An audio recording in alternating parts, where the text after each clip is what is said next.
brought to you by Silver Pumps.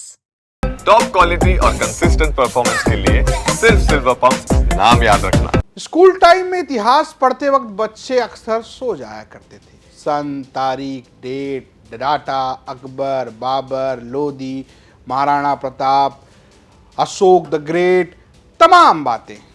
लेकिन आजकल इतिहास को लेकर भारत जाग गया है और इसी जागते जागते भारत में राज्यसभा में एक बयान आया। बयान दिया समाजवादी पार्टी के राष्ट्रीय महासचिव और राज्यसभा सांसद रामजी लाल सुमन ने। उन्होंने तार छेड़ा। उन्होंने कहा कि बाबर को भारत में कौन लाया?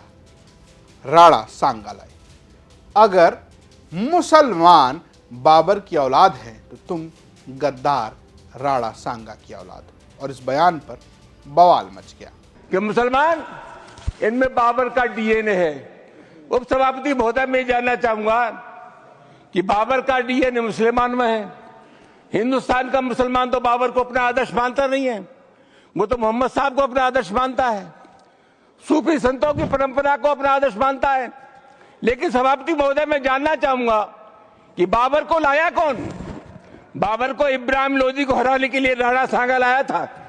तो मुसलमान तो बाबर की औलाद हैं और तुम गद्दार राणा सांगा की औलाद हो। ये हिंदुस्तान में तय हो जाना चाहिए। अब चाहे बृजभूषण शरण सिंह हो, चाहे रघुराज प्रताप सिंह राजा भैया हो, चाहे क्षत्रिय समाज के तमाम संगठन हो, विरोध काटे हुए हैं, बवाल मचा हुआ है, कोई इनाम दे रहा है। वहीं समाजवादी पार्टी अपने सांसद के साथ टिकी हुई है, कह रही है कि तथ्य बोला है, गलत क्या बोला है। अब सवाल तथ्य का है तो चलिए जरा खंगालते हैं कि आखिर इतिहास के अलग अलग हिस्से इसके बारे में क्या कहते हैं। तब सवाल यह है कि आखिर राणा सांगा और बाबर के बीच में संबंध क्या है। ये जानने के लिए हम गए ओल्ड एनसीईआरटी की 11वीं क्लास में, क्योंकि आपको पता होगा इसकी बड़ी चर्चा होती कि न्यू एनसीईआरटी किताब में क्या लिखा है, ओल्ड एनसीईआरटी किताब में क्या लिखा है। तो ओल्ड एनसीईआरटी की 11वीं क्लास की जो किताब है medieval India by Satish Chandra, उसमें जिक्र मिलता है। Medieval India by Satish Chandra के chapter struggle for empire in north India के पेज नंबर 127 में लिखा गया है कि दौलत खान लोधी ने बाबर को बुलाया था। उसने उस दौरान दिल्ली पर शासन कर रहे इब्राहिम लोधी को हटाने के लिए बाबर को बुलाया था।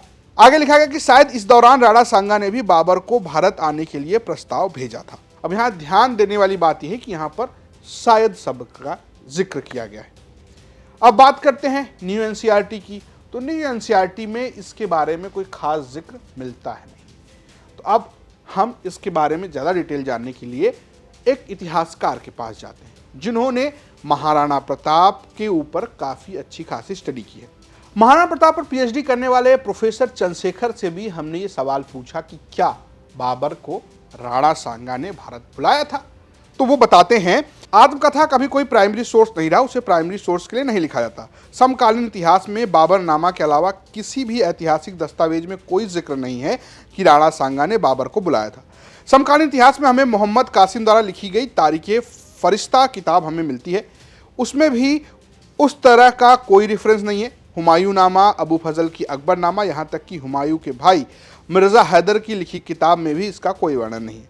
हुमायूं की बहन और बाबर की बेटी गुलबदन बेगम ने हुमायूं नामा लिखा है। इसमें बाबर की पूरी गाथा है और उसकी यात्राओं और युद्धों का पूर्ण वर्णन है, मगर इसमें राणा सांगा के प्रस्ताव का कोई जिक्र नहीं है। मेवाड़ की सारी पांडुलिपियां भी मौजूद हैं, उसमें लिखा है कि बाबर ने मेवाड़ को खुद प्रस्ताव दिया और मेवाड़ से सहायता मांगी थी। बाबर ने अपना दूत मेवाड़ भेजा था। बाबर की तरफ से आए इस प्रस्ताव में लिखा गया कि वो मेवाड़ से सहायता चाहता है। बाबर के प्रस्ताव पर मेवाड़ में राणा सांगा ने युद्ध परिषद की बैठक बुलाई। पांडुलिपि में यह भी दर्ज है कि मेवाड़ की युद्ध परिषद में कहा गया कि सांप को दूध पिलाना बेकार है। असलियत में प्रस्ताव बाबर की तरफ से महाराणा सांगा को दिया गया। राणा सांगा की बाबर से कोई वार्तालाप कभी नहीं हुई। तो एक तरीके से प्रोफेसर चंद्रशेखर ये बता रहे हैं कि प्रस्ताव बाबर ने महाराणा सांगा को दिया था, ना कि महाराणा सांगा ने बाबर को दिया था। ऐसा मेवाड़ की पांडुलिपियों में दर्ज है। बाबरनामा एक किताब है जहां पर यह जिक्र मिलता है कि कहीं ना कि बाबर को जो है महाराणा सांगा ने बुलाया था। लेकिन सवाल यह है कि आखिर महाराणा सांगा ने बुलाया क्यों? इस पर भी एक तर्क प्रोफेसर चंद्रशेखर देते हैं। वो कहते हैं कि जिस इब्राहिम लोधी को राणा सांगा ने खुद हराया था, उसको हराने के लिए वो बाबर की सहायता क्यों मांगेंगे? और ध्यान देने वाली बात यह है कि बाबर उस समय कोई ऐसी बड़ी ताकत नहीं था जिससे मदद मांगी जाए। उसके पास कोई बड़ा साम्राज्य नहीं था, जबकि राणा सांगा बड़े साम्राज्य के मालिक थे। लेकिन अब सवाल उठता है कि आखिर बाबरनामा में जो जिक्र है वो क्या है, क्या बाबरनामा का जिक्र सही है कि नहीं है। इस पर भी प्रोफेसर चंद्रशेखर का अपना तर्क है। वो कहते हैं कि बाबरनामा में एक तरफ से बाबर भारतीयों को लेकर काफी उल्टा सीधा लिखता है, दूसरी तरफ ये भी कहता है कि उसके दुखों का अंत भारत में ही होगा। वो भारतीयों को गंदा कहता है, जबकि उस समय बड़े बड़े साम्राज्य मौजूद थे। बाबरनामा में कई विरोधाभास है। बाबरनामा में लिखा है कि बाबर जब राणा सांगा से सहायता प्राप्त नहीं कर सका तो उसने राणा सांगा को काफिर तक बोला। बाबर ने 5 बार हमला किया, जिसमें से 4 बार हार मिली। 5वें हमले में वो विजयी हुआ। तथ्य तो यह है कि बाबर को मदद की दरकार थी, प्रस्ताव उसकी तरफ से भेजे गए थे। बाबर ने अपना दूध खुद मेवाड़ बेचा था, जबकि कोई अपनी आत्मकथा में कुछ भी लिख सकता है, मगर उसे प्रमाणित समकालीन लिखा हुआ इतिहास करता है। हमारे पास कई प्रामाणिक समकालीन इतिहास के दस्तावेज हैं जिसमें राणा सांगा ने बाबर को भारत बुलाया था। इसका कहीं कोई जिक्र नहीं। जहां तक बात बाबरनामा की है तो वो ये लिखता है कि राणा सांगा काफिर है और उसे सजा मिलेगी। फिलहाल ये तो इतिहासकार की बात है, किताबों की बात हमने आपको बताई कि एनसीईआरटी में क्या लिखा हुआ है, बाबरनामा में अलग बातचीत है।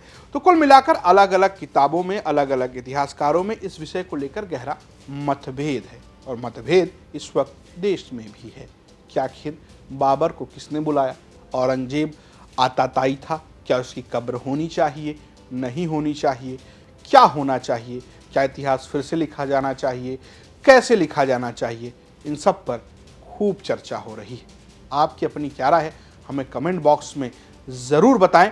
ये स्टोरी लिखी थी हमारे सहयोगी आयुष अग्रवाल ने, प्रस्तुत किया है मैंने रजत ने, और कैमरे के पीछे लावण्या। देखते रहिए यूपी तक। नमस्कार।